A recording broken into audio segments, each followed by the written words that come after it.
Bonjour, pour nous parler de l'actualité du pôle études du César Auvergne-Rhône-Alpes, Jean Guinan, président de la commission Ruralité, Équité et équilibre des territoires et développement est avec nous. Bonjour Jean Guinan. Bonjour. Alors vous présidez cette commission depuis 2022, mais vous en étiez également membre auparavant. Le champ de la commission est assez large. De quoi traite-t-elle finalement?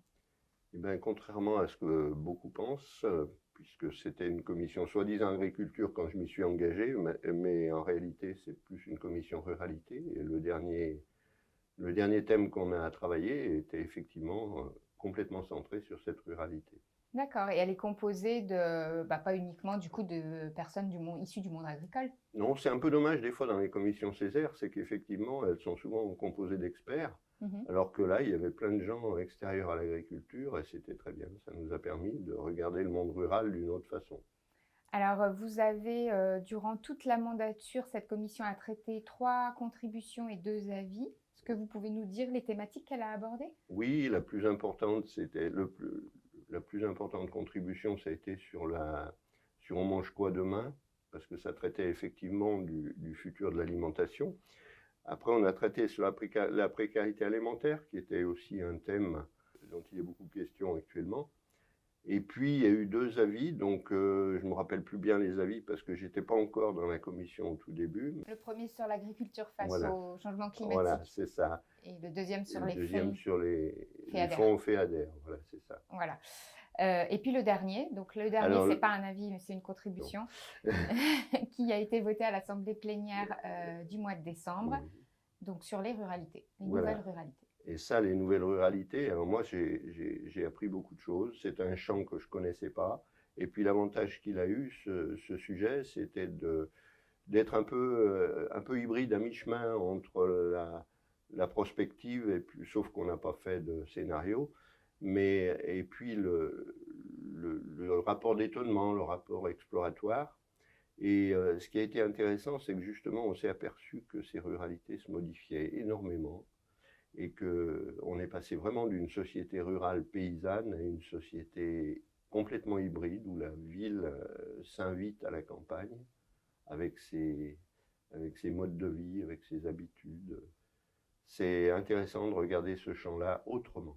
D'accord, l'idée c'était de dire aussi qu'il se passait quelque chose à l'extérieur. Oui, et puis qu'on regarde le monde rural différemment, c'est-à-dire qu'on ne va plus rentrer dans le monde rural simplement par le biais de l'agriculture, mais vraiment d'une société qui, l'agriculture en fait partie, mais pas que. Et le monde rural est un monde en complète évolution aujourd'hui. Moi, j'ai découvert plein de choses en écoutant les spécialistes, et puis après en écoutant les gens qui vivent dans ce monde rural. Alors, autre petite particularité, la contribution n'a pas fait de préconisation. Vous avez fait des observations et ainsi qu'une recommandation. Sur quoi elles ont porté ces observations? Exactement. On était parti sur l'idée de dire on ne va pas aller dire aux politiques publiques ce qu'elles contiennent ou qu'est-ce qu'il faudrait qu'elles contiennent, mais plutôt regarder les choses en fonction de, tiens, il y a des aménités rurales par exemple, à quoi ça peut servir? Effectivement, la construction d'un récit de territoire s'appuie beaucoup sur des aménités, sur ce qui en fait l'essence même. On a regardé ce que les parcs régionaux, par exemple, apportaient, et on s'est aperçu qu'ils avaient tous amené un petit supplément à ces territoires. Mais ce qui nous a surtout intéressé, c'était, ce qui a surtout, pas simplement intéressé, mais ce qui a été surtout prégnant, c'était le foncier. Le foncier agricole? Ouais, pas que. Le foncier en général, puisque effectivement, cette fameuse loi climat et résilience, loi ZAN, zéro artificialisation nette, est une loi qui va forcément changer l'aménagement du territoire. Et c'est pour ça qu'on a fait une recommandation à la fin.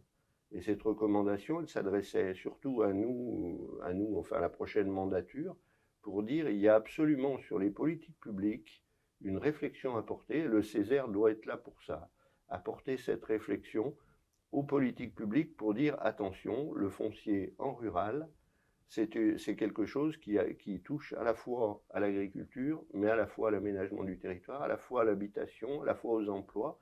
Donc il faut faire très attention à ce qu'on va proposer au niveau l'application de cette loi ZAN au niveau de la région. D'autant que le Césaire s'est aussi emparé de ce sujet sous l'angle du foncier économique dans sa commission économie ou dans le travail qu'elle a fait sur le SRADET aussi. Oui, justement, c'est vraiment un sujet transversal et nous, en ruralité, on a des choses à dire sur ce sujet. Donc, il faut qu'on le prenne à bras-le-corps. Il y a un deuxième sujet qui est beaucoup revenu, mais qu'on n'a pas beaucoup pris en compte, c'est la place des femmes dans ce milieu rural. Alors, la place des femmes, pourquoi? Parce qu'on est dans un milieu qui était très patriarcal, parce qu'on est dans un milieu où, effectivement, les services sont un petit peu plus loin. Ça modifie la composition même des foyers. Et puis enfin, parce que la sociologie des ménages, elle a complètement changé. Il y a beaucoup de femmes qui s'installent en agriculture. Il y a aussi, on s'est aperçu, et en écoutant des spécialistes nous dire qu'il y avait peut-être de la violence, un peu plus de la violence, parce qu'elle était beaucoup moins perceptible qu'en ville, beaucoup plus pas cachée. Donc voilà, je pense que c'est des sujets à travailler au niveau du Césaire, et le Césaire, il doit être là pour ça. C'est-à-dire alerter les politiques sur ce qui se passe en bruit de fond. À bas bruit. Finalement, c'est un sujet qui ouvre la voie à d'autres travaux.